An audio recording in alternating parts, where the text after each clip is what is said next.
Glória a Deus, amém? Quero saudar os irmãos com a paz do Senhor Jesus. Sejam todos bem-vindos nesta quinta-feira, culto da família, dia 7 de outubro do ano de 2021.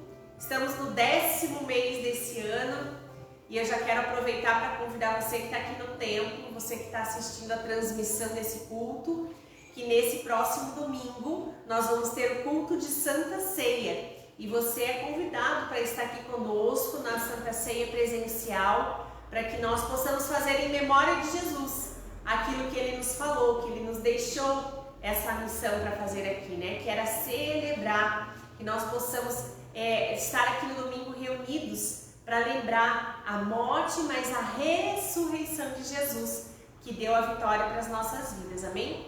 Para você que está aqui, eu quero te convidar a ficar de pé. Nós vamos fazer uma leitura que está ali no nosso inário, na página de número 396. Para você que vai acompanhar de casa nessa transmissão, é um salmo bem conhecido, é o Salmo 23, e nós vamos ler alguns versos. E você que está aqui no templo, se você quiser ler junto comigo os versos que estão em negrito, você fique à vontade, amém? Diz assim: o cuidado divino. O Senhor é o meu pastor, nada me faltará. Deitar-me faz em verdes pastos, guia-me mansamente a águas tranquilas. Refrigera minha alma, guia-me pelas veredas da justiça, por amor do seu nome. Ainda que eu andasse pelo vale da sombra da morte, não temeria mal algum, porque tu estás comigo, a tua vara e o teu cajado me consolam. Preparas uma mesa perante mim, na presença dos meus inimigos. Unges a minha cabeça com óleo e o meu cálice transborda. Certamente que a bondade e a misericórdia me seguirão todos os dias da minha vida, e habitarei na casa do Senhor por longos dias. Amém? Certamente a bondade e a misericórdia do Senhor nos seguirão. E uma vez eu ouvi um pastor numa ministração, e provavelmente ele tinha feito a exegese do texto, e ele falava que no original, quando a gente traduz a palavra, seguirão, ela vem da palavra perseguir, ou seja, as bênçãos de Deus nos perseguem, elas correm atrás de nós. Quando eu e você sabemos que o Senhor, Ele é o nosso pastor, Ele é o Senhor que dá o direcionamento das nossas vidas, nós podemos deitar em pastos verdes e ter certeza que Ele nos guia por amor do seu nome. Amém? Eu vou te convidar agora, você que pode, feche seus olhos, nós vamos orar e vamos colocar diante do Senhor esse momento que Deus nos dá o privilégio de poder trazer a palavra dEle. Nós ainda estamos num formato, eu diria, como as escolas, algumas empresas, que eles usam a palavra híbrido. Então, fazemos uma transmissão online, mas temos a participação presencial, e eu queria te desafiar, você que está assistindo a transmissão desse culto, para que você tomasse esse passo de fé e você voltasse a participar, dos cultos presenciais.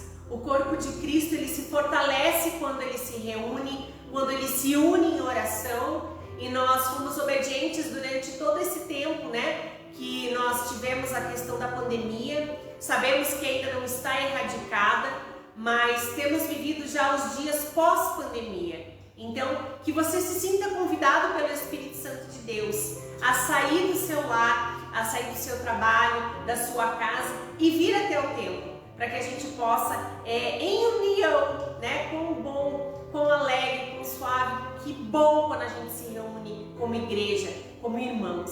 Então, que você possa se sentir convidado pelo Espírito Santo a no domingo pela manhã estar aqui para partilharmos a Santa Ceia do Senhor. Feche os seus olhos. Paizinho, em nome de Jesus queremos te louvar, te agradecer, Deus, pela tua graça, pela tua misericórdia. Tua palavra diz aqui que certamente que a bondade e a misericórdia me seguirão todos os dias da minha vida, e habitarei na casa do Senhor por longos dias. que nós possamos ter esse desejo no coração, Pai, de habitar na Tua casa, Senhor Deus querido, de estarmos, Senhor Deus querido, reunidos como igreja, Paizinho querido, contando, Senhor, os Teus feitos, partilhando, Senhor, das nossas dificuldades uns com os outros, Senhor Deus querido, e edificando a fé, Senhor Deus querido, uns dos outros, Pai. Em nome de Jesus, Senhor, se tem irmãos ainda se direcionando até a igreja, Pai, traga-os debaixo das Tuas mãos poderosas, Senhor Deus querido. E, ó Pai, assim como cada um daqueles que vai assistir essa transmissão, Senhor, que está acompanhando, Senhor Deus querido, a transmissão desse culto, que o Teu amor, a Tua graça, que a presença do Teu doce Espírito Santo possa estar com cada um de nós, Senhor. Te pedimos, Paizinho querido, tira, Deus, da nossa mente todo pensamento, Senhor Deus querido, tudo aquilo que vem agora, Deus, para querer nos distrair, Senhor, de ouvirmos a Tua palavra, Pai. Em nome de Jesus, nós te pedimos, Senhor, leva a nossa mente cativa à Tua presença, Pai. Ó Deus querido, tira, Senhor, o tapão dos nossos ouvidos, Senhor Deus querido, para que nós possamos, Senhor, nesse momento de comunhão, aonde nós vamos, Pai, partilhar a Tua palavra, Senhor, que nós possamos ter ouvidos espirituais, que possamos ouvir e entender, Senhor. E, ó Pai, que a Tua palavra encontre, Senhor Deus querido, lugar no nosso coração, para que, Senhor, ao final desse culto, Pai, esse culto racional que estamos aqui prestando a Ti, nós possamos ter a decisão de querer viver a Tua palavra, Senhor. Que nós possamos querer ter a parte da ação, Senhor Deus querido. Porque a Tua palavra, Senhor, nos convida a refletir, mas também a agir, Paizinho querido. Então, Senhor Deus querido, que o Senhor possa enviar os Seus anjos, Pai, a Deus guerreando, Paizinho querido, no reino espiritual, para colocar por terra, na autoridade do nome de Jesus, tudo aquilo que vem, Senhor, para tirar a nossa atenção, Paizinho querido, e querer, ó Paizinho querido, atrapalhar. E, ó Deus, que a Tua palavra, que é viva, que é eficaz, a Tua palavra que traz vida, vida em abundância, ó Deus querido, que nós possamos, nessa noite, termos no nosso coração um solo fértil, Pai. Que essa palavra caia, Senhor Deus querido, e possa, Senhor, germinar, Senhor. Que ela possa, Senhor, florescer e que ela possa frutificar, Senhor. Que nós possamos ser os frutos, Pai, dessa geração, do hoje, Senhor Deus querido, na vida de muitas pessoas que têm fome, Senhor, e não sabem o que é fome da Tua palavra, Senhor. Assim como nós te pedimos, nos dá o recurso, Senhor, para dar o pão, Senhor, para quem tem fome, mas que nós possamos, além do pão, possamos dar, Senhor, o pão da vida, que é a Tua palavra. A Deus abençoe esse momento, onde nos reunimos, Senhor Deus querido, para ouvir a Tua palavra. É o que nós oramos e já te agradecemos no nome de Jesus. Amém e graças a Deus. Nós vamos convidar o Marcelo, que ele vai vir trazer a palavra do Senhor, e depois que o Marcelo trouxer a palavra, nós vamos fazer um momento de oração antes de finalizar o culto. E se você tem algum pedido de oração, você pode deixar escrito. A gente vai, após a pregação, quando estivermos orando, a gente lê o seu pedido e aí também a gente já deixa os recados finais. Amém? Boa noite, Deus te abençoe. Então vamos ao Salmo 139, por favor. Salmos de 139. O estudo se chama Saber que Sabemos. Amém. Como em todas as áreas da vida, nós vamos a verificar se nos apropriamos de algum conhecimento quando podemos vivenciá-lo na prática. Por exemplo, como é que um médico cirurgião faz para saber que sabe? Ele não sabe porque estudou muitos anos academicamente ou porque fez a residência.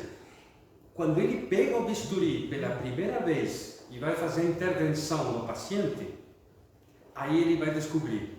E no outro dia, o paciente fala que se sente muito bem e lhe agradece. Então ele sabe que sabe. E o mecânico de automóveis, por exemplo, como que ele faz? Ele não sabe porque tirou boas notas no curso técnico. Ele sabe quando os clientes pegam o carro o carro pega e anda e sai, não é? Agora, como que nós cristãos fazemos para saber que sabemos, né? Então, queria convidá-los no Salmo 139, é uma magnífica oração que faz o rei Davi. E nos versículos finais, ele fala assim, Salmo 139, 23. Fala, sonda-me, ó Deus, e conhece o meu coração.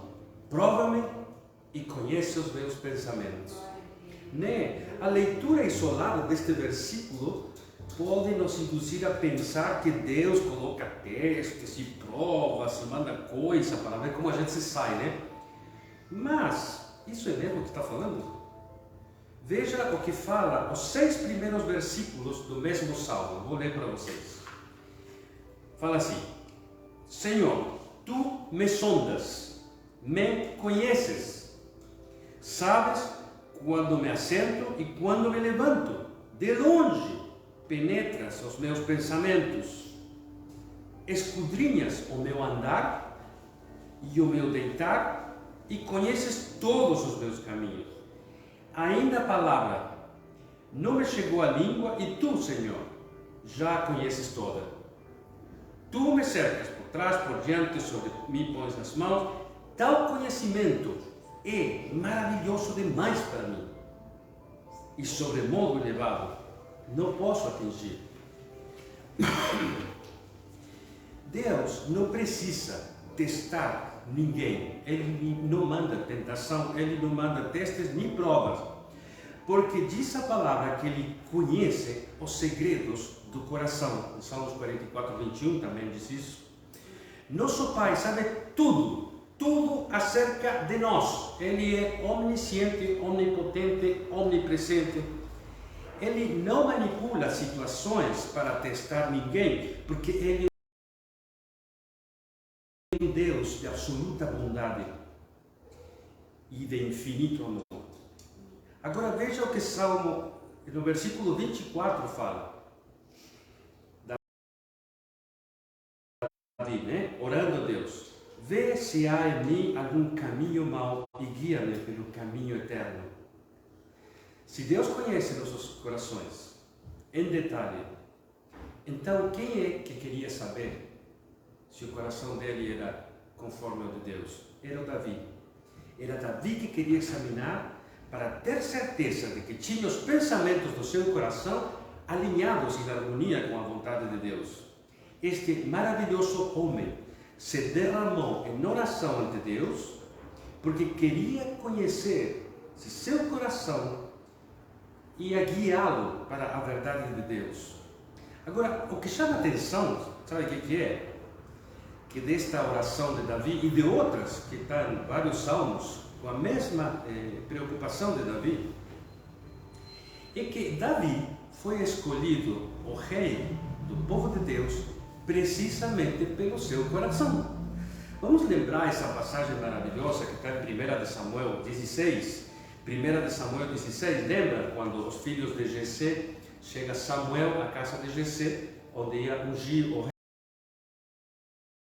rei que ia substituir o Saul, né? Então, mas Jessé tinha muitos filhos e ele não sabia qual era o rei. Samuel não sabia. Então começa a passar um por um. E no versículo 6, 1 Samuel 16, versículo 6, fala assim: Sucedeu, entretanto eles, viu Eliabe e disse consigo, certamente está perante o Senhor o seu ungido. Porque Eliabe era uma pessoa alta, parecia rei, parecia tudo um rei, né? Porque o Senhor diz, versículo 7, porém o Senhor disse a Samuel, não atentes para a sua aparência, nem para a sua altura, porque eu o rejeitei, porque o Senhor não vê como vê o homem vê o exterior, porém o Senhor vê o coração. Amém. Certo? Às vezes nós classificamos as pessoas, né? Pelo que podemos ver delas, né? Como falam, como se vestem. Esse aqui é um argentino, a gente que fala, né? Classificamos as pessoas, né? Como que elas fazem, né? Agora, isso que nós podemos fazer. Muito pelo contrário, Deus nos conhece por meio do que nós carregamos no fundo do nosso coração, da mente. Nem mesmo nós nos conhecemos também como Deus nos conhece. A gente pode imaginar, por exemplo, se acontece isto, eu vou agir desse jeito, vou fazer aquilo, eu vou, né? A gente pode imaginar essas coisas, mas esse pensamento bom, auspicioso, né, não garante que nós vamos agir daquele jeito quando a situação se apresentar, certo? Deixa eu mostrar um exemplo disso. Vamos a Lucas 22. No dia em que nosso Senhor Jesus Cristo ia ser capturado, ele teve a última ceia com seus discípulos, né? E depois eles terminaram a última ceia e foram caminhando até Getsemani, o jardim de Getsemani, que fica no sopé do Monte das Oliveiras, no Vale do Cedron, né? Eles foram caminhando e nessa caminhada eles tiveram muitas conversações. Agora, olha o que disse Pedro ao Senhor Jesus Cristo, em Lucas 22, 33. Ele, porém, Pedro respondeu: Senhor, estou pronto para ir contigo, tanto para a prisão como para a morte. O apóstolo Pedro foi muito sincero quando disse essas palavras a Jesus. E além do mais, isso era quando eles estavam terminando, quando empreenderam a viagem, quando começaram a viajar para Getsemani, ele disse de novo. Essa segunda conversação está registrada em Marcos 14, 29. Disse-lhe Pedro: ainda que todos se escandalizem, eu jamais. Respondeu-lhe Jesus: em verdade te digo que hoje, nesta noite, antes que 2 vezes cante o galo, tu me negarás 3 vezes. Mas ele insistia com mais veemência: ainda que me seja necessário morrer contigo, de nenhum modo te negarei. E assim disseram todos. Os outros discípulos disseram a mesma coisa, mas somente esteve Pedro para negá-lo lá. Pedro, ele foi muito bem intencionado quando disse essas palavras. Ele realmente pensou que agiria desse jeito. No entanto, quando a situação se apresentou, ele o negou várias vezes. Agora, por que isso aconteceu? Se ele disse que não ia negar, mas quando chegou a situação negou. É porque nesse momento da sua vida, o medo de Pedro era maior do que sua lealdade pelo Mestre. E Deus sabia muito bem disso. E falou para Jesus, e Jesus, é por isso que ele disse: me negarás 3 vezes antes que o galo cante 2 vezes. Quando eu fui convidado nas primeiras vezes, nas minhas reuniões de crentes que aconteciam nas casas de família, né? Uma das coisas que me chamava a atenção era que os crentes, tinha muitas coisas que me chamavam a atenção, né? Mas uma das que me chamava a atenção é que as pessoas, eles sublinhavam a Bíblia assim, colocavam marcador, faziam anotações, como corrigindo a Bíblia. Nossa, e eu pensava para mim: nossa, como sabes das pessoas? Como sabem? Eles corrigem a Bíblia. Agora, depois, quando passou o tempo, eu percebi que nós não sabemos a palavra de Deus somente porque risquemos a Bíblia, ou porque saibamos algumas palavras nos idiomas originais, ou lembremos algum versículo, ou porque escutemos uma tremenda pregação.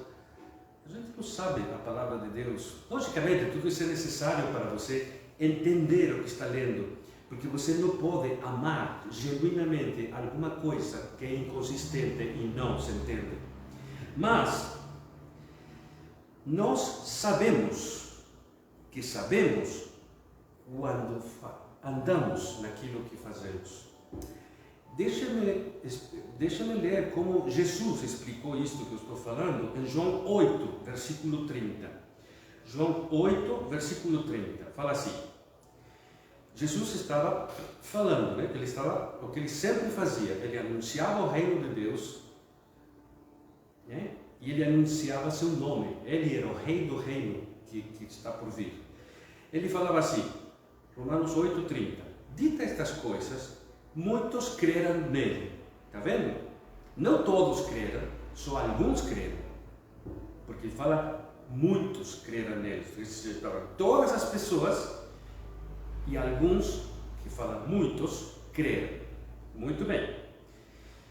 Jesus ensinou a palavra e alguns creram. Versículo 31. Disse, pois, Jesus aos judeus que haviam crido nele, se vós permanecerdes na minha palavra, sois verdadeiramente meus discípulos.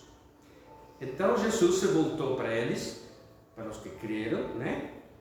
E explicou, crer não é suficiente. Porque fala, se permanecermos, então nos tornamos os seus discípulos. O que significa discípulos? Significa que somos disciplinados para seguir o Senhor Jesus Cristo no meio das adversidades, ainda quando o entusiasmo se terminou. Só então, versículo 32, conhecereis a verdade e a verdade vos libertará. Está vendo? Então, depois de ouvir atentamente, depois de crer, depois de permanecer, depois de ser seu discípulo, aí sim você pode falar, eu conheço a verdade. Certo? Isso que está a falar esta maravilhosa passagem da palavra de Deus.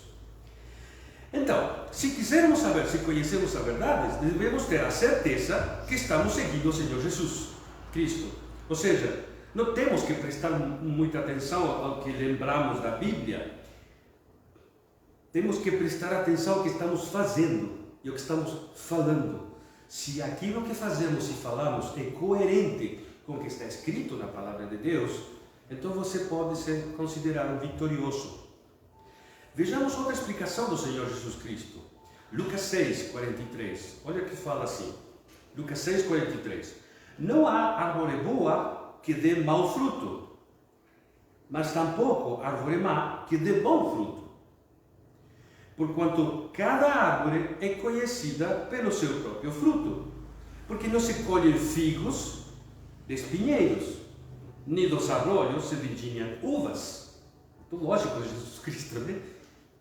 O homem bom, do bom tesouro do coração, tira o bem. E o mal, do mau tesouro, tira o mal. Porque a boca fala do que está cheio o coração. Certo? Muitas vezes nós crentes, né? Muitas vezes gostamos de ver tudo que os outros estão fazendo de errado, né? Porque, lógico, agora que conhecemos essa parte da palavra, ele está falando as coisas do seu coração, né? Porque, lógico, é tão fácil criticar os outros. E agora que temos a Bíblia na mão, é muita propriedade para criticar os outros, né? Agora, veja o que estão falando, 2 versículos anteriores. O que Jesus falou? Fala assim, por que vês tu o argueiro no olho de teu irmão, porém não reparas na trave que está no teu próprio? 42. Como poderás dizer a teu irmão, deixa, irmão, que eu tire o argueiro do teu olho, não vendo tu mesmo a trave que está no teu? E aqui diz, hipócrita, disse Jesus. Hipócrita, tira primeiro a trave do teu olho e então verás claramente para tirar o argueiro que está no olho do teu irmão. Muito claro, verdade? Nunca seremos melhores pessoas criticando aos outros ou analisando os erros das outras pessoas. Nós seremos melhores pessoas olhando a palavra de Deus e perseverando nela. É isso que nos fará crescer em nossos corações, o que estamos lendo. Vamos a Tiago 1:25 fala assim, ó. Tiago 1, versículo 25. Mas aquele que considera atentamente na perfeita lei da liberdade, lembra? Da liberdade. Que tipo de liberdade é essa, né? Porque nós somos livres, né? Podemos ir e vir nesse país. Agora aqui fala perfeita liberdade. São os pensamentos de Deus que nos fazem livres. não é o pecado. O pecado escraviza. Você não consegue parar de fazer aquilo. A liberdade é aquela que Deus dá através de sua palavra. Mas aquele que mira na perfeita lei, a lei da liberdade, e nela persevera, não sendo ouvinte negligente, mas operoso praticante, esse será bem-aventurado no que realizar. Se você quer ser bem-aventurado no que realizar, tem que ser operoso praticante da palavra de Deus. Agora, como é que nós fazemos para não negligenciar a palavra de Deus? E como em qualquer outra área de conhecimento, temos que praticar o que aprendemos. Isso é o que significa não sendo ouvinte negligente, mas operoso praticante. Todo conhecimento, quando ele não é praticado, ele se perde. Mais tarde ou mais cedo. 1 João 2, por favor. 1 João 2, versículo 3. Ora, sabemos que temos conhecido por isto, se guardamos os teus mandamentos. Aquele que diz, eu o conheço, e não guarda os seus mandamentos, é mentiroso. E nele não está a verdade. Não podemos dizer que conhecemos a palavra de Deus apenas porque ouvimos. É guardar o que faz que esteja em nós. Versículo 5. Aquele, entretanto, que guarda a sua palavra, nele verdadeiramente tem se aperfeiçoado o amor de Deus. Nisto saberemos que estamos nele.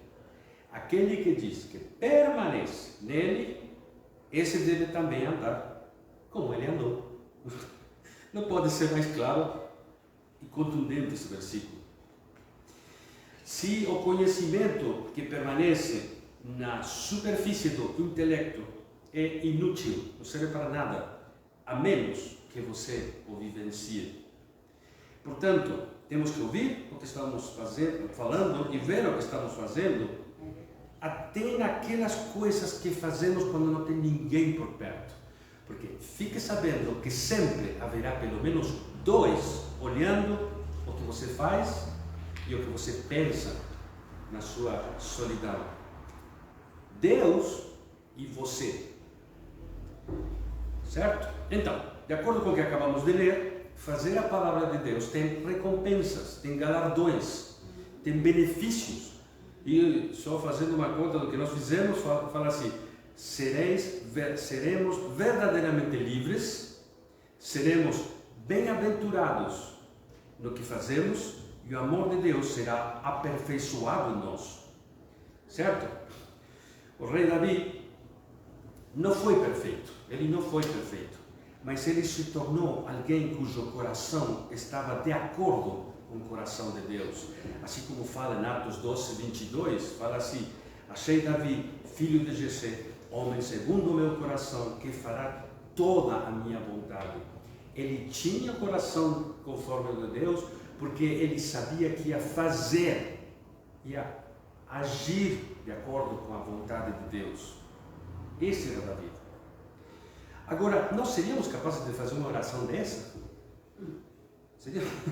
Né? Eu quero saber como que está meu coração. Cuidado, hein? Eu quero saber tudo que tem no meu coração. Cuidado, gente. Bom, a boa notícia é que nós podemos trabalhar no nosso coração. Vamos a Provérbios. Tem muitos lugares na Bíblia que eu poderia citar, mas tem Provérbios. Vamos a Provérbio 4, versículo 20.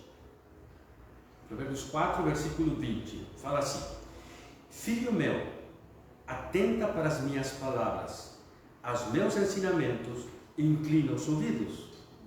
Não os deixes apartar-se dos teus olhos, guarda-os no íntimo do teu coração, porque são vida para quem as acha e saúde para seu corpo. Aí tem mais outro benefício, está vendo? Sobre tudo que se deve guardar, guarda o coração, porque dele procedem as fontes da vida. Desvia de ti a falsidade da boca e afasta de ti a perversidade dos lábios. Tudo que é ruim. Escuta o que está falando e para de falar o que é ruim. Você nunca edifica uma pessoa falando coisas desedificantes. certo? Se não tem nada bom para dizer, então não vale nada. Mas preste atenção no que está falando, no que está fazendo. Os teus olhos olhem direito as suas pálpebras, diretamente diante de ti. Pondera a verdade dos teus pés, a vereda dos teus pés, e todos os teus caminhos sejam retos. Não declines, nem para a direita, nem para a esquerda. Retira o teu pé do mal. Nesta preciosa passagem das Escrituras, encontramos as chaves para proteger nosso coração.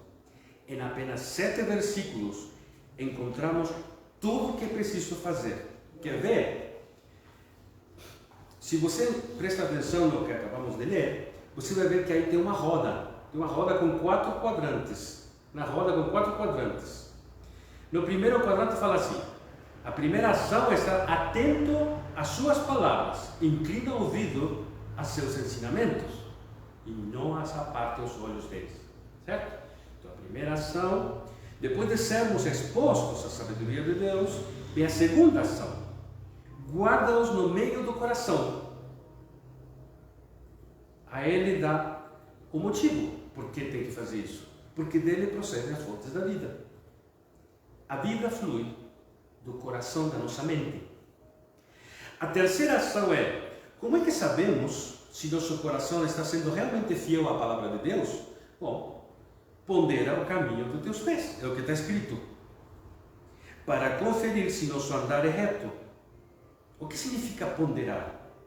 Significa observar para ter a certeza, significa fazer perguntas honestas sobre nosso próprio caráter.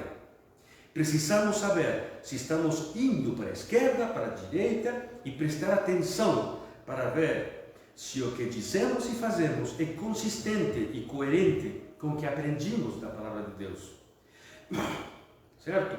E finalmente a quarta ação é fazer o necessário para tomar as medidas corretivas, né? Tirar o pé do mal, se desvio no andar, remover a perversidade, ou seja, tudo aquilo que é ruim, remover a iniquidade dos lábios e olhar sempre para o que é reto. Aí temos os 4 quadrantes, certo? É um círculo, eu enxergo um círculo aqui, porque se fecha e abre caminho para outro círculo. Por quê? Porque olhar o reto é, novamente, estar atento à palavra de Deus, certo? É assim que funciona. Portanto, podemos fazer essas 4 ações. Primeiro, estar atento à palavra de Deus. Segundo, guardá-la no nosso coração. Terceiro, conferir, verificar se o que estamos fazendo. E depois, corrigir as coisas. Não importa onde você esteja, não importa onde você esteve, fique sabendo que você tem um futuro e você pode fazer essas coisas e melhorar dia após dia, assim como a aurora, né? Assim como a aurora, a luz aparece nas madrugadas, né? Isso não inventei eu essa expressão, está escrita 2 versículos antes, fala assim, Provérbios 4:18. Mas a vereda dos justos é como a luz da aurora, que vai brilhando mais e mais até ser dia perfeito. Maravilha, né? Uma maravilha a palavra de Deus. Então, a roda precisa girar, senão ela não sai do lugar, sempre vai ficar lá. Por mais difícil que seja, teremos um relacionamento íntimo com Deus somente se fizermos a sua palavra. E também teremos as recompensas nesta vida e na por vir.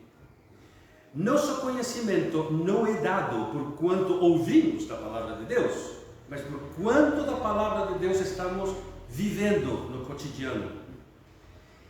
Então, como sabemos? Se sabemos, sabemos que sabemos quando percebemos que estamos andando no que aprendimos da palavra de Deus.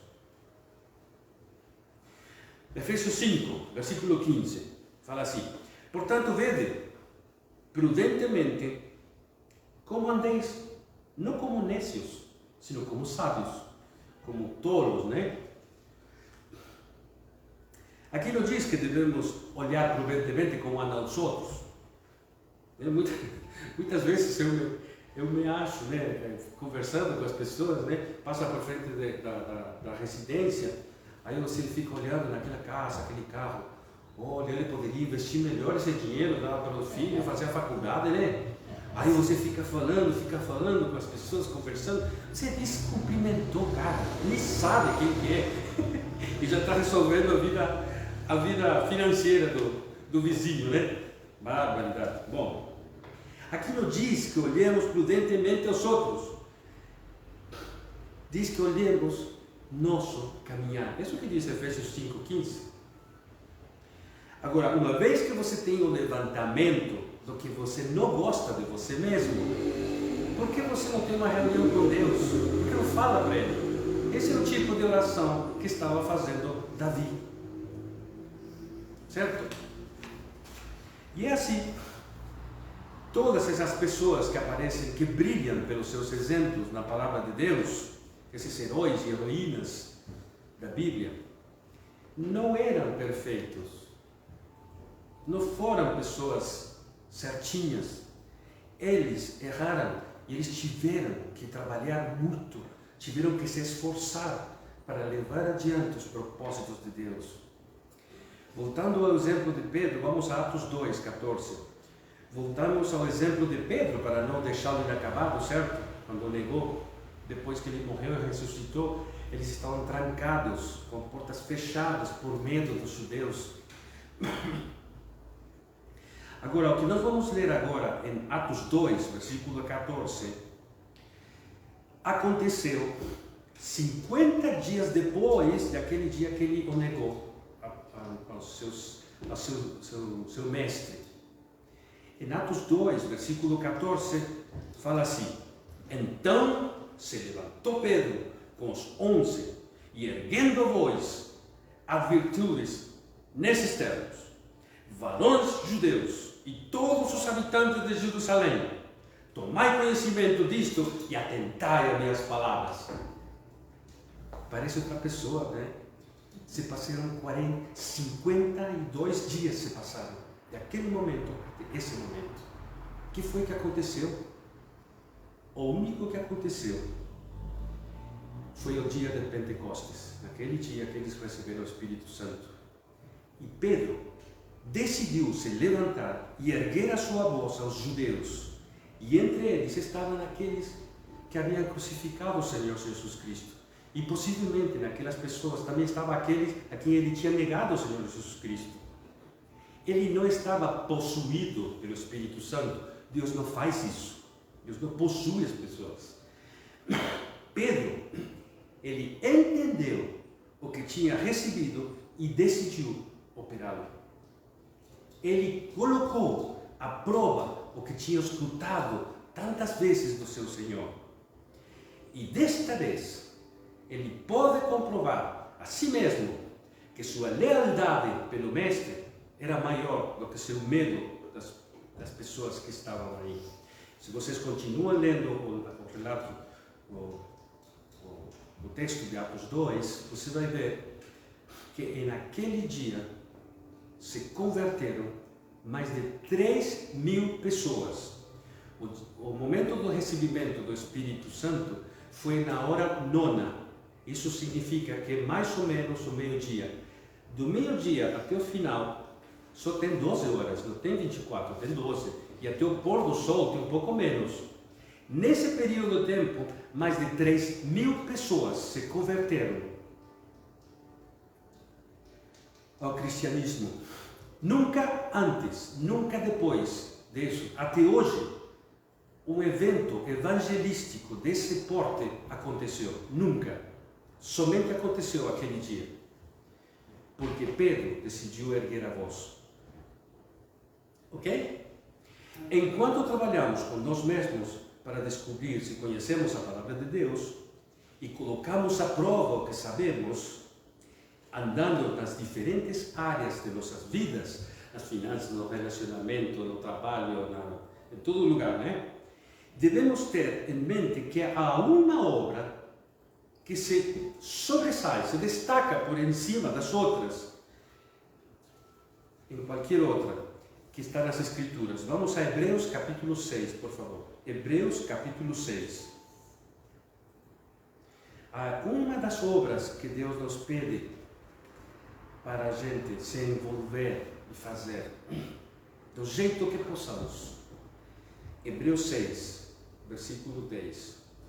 Porque Deus não é injusto para ficar esquecido de vosso trabalho e do amor que evidenciaste para com o seu nome, pois servistes e ainda servis aos santos.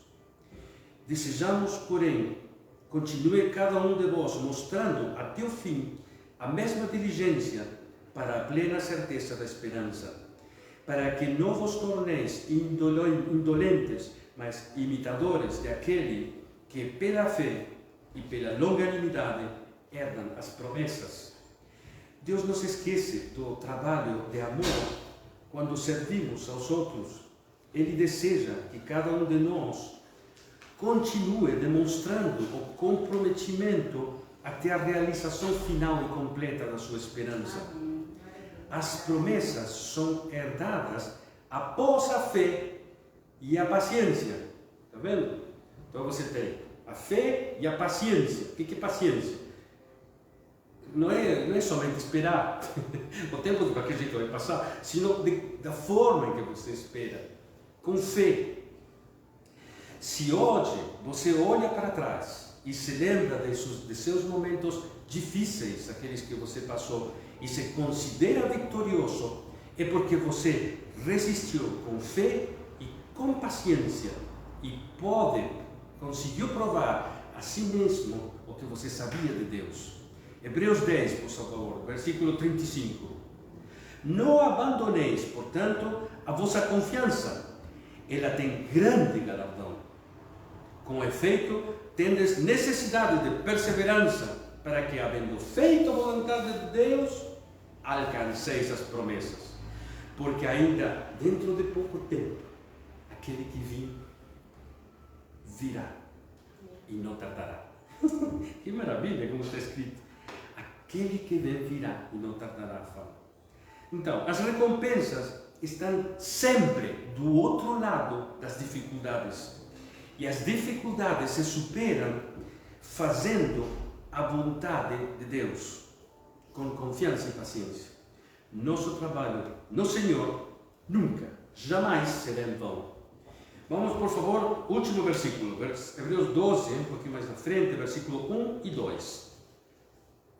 Portanto, nós, visto que temos a rodear-nos tão grande nuvem de testemunho, essa nuvem de testemunho está a falar aqui, são todos os heróis da Bíblia, Noé, Enoque, Moisés, que estão descritos no capítulo 11, né?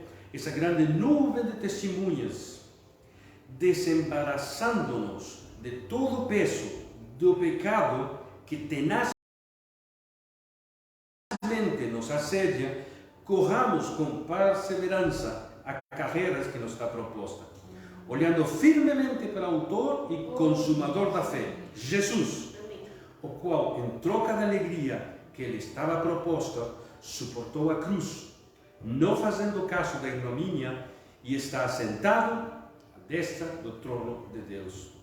Jesus foi capaz de suportar e superar as adversidades e as tribulações pelas que teve que passar por nós, fazendo sua vontade, porque ele tinha um objetivo, e esse objetivo era a recompensa, a alegria de sentar-se à destra de Deus. Nós seremos capazes de correr a corrida de nossas vidas com paciência, colocando nossos olhos em Jesus. O mundo e a nossa carne sempre vai apresentar as dificuldades, mas já vimos que sempre haverá recompensa do outro lado das dificuldades. Como que a gente não pode se esforçar por quem deu a vida por nós? E se falharmos na tentativa, tentamos de novo e de novo e de novo, até que possamos nos livrar do pecado que nos assedia naquela área de nossas vidas. Só então vamos descobrir que sabemos que sabemos. O ok? Porque ainda dentro de pouco tempo, aquele que virá lhe tratará. O dia do pagamento das recompensas está chegando e Deus não atrasa o dia de pagamento e nem se esquece do trabalho de serviço em amor de vossas mãos. Deus te abençoe. Vamos fechar? Você vai fazer oração, né? O que é hoje? Pai querido, nós te agradecemos em nome de nosso Senhor Jesus Cristo pela tua maravilhosa palavra, aquilo que nos dá entendimento e clareza, Pai, de qual é a tua vontade. Eu te agradeço pela vida e o coração das pessoas que estamos aqui e das que estão ouvindo pela internet, Pai, e os que vão ouvir, para que o Senhor possa abençoá-los com entendimento e sabedoria, para que possamos viver a vida do jeito que o Senhor quer que nós vivamos. Te agradecemos e te louvamos em nome do nosso Senhor Jesus Cristo. Amém. Amém. Amém.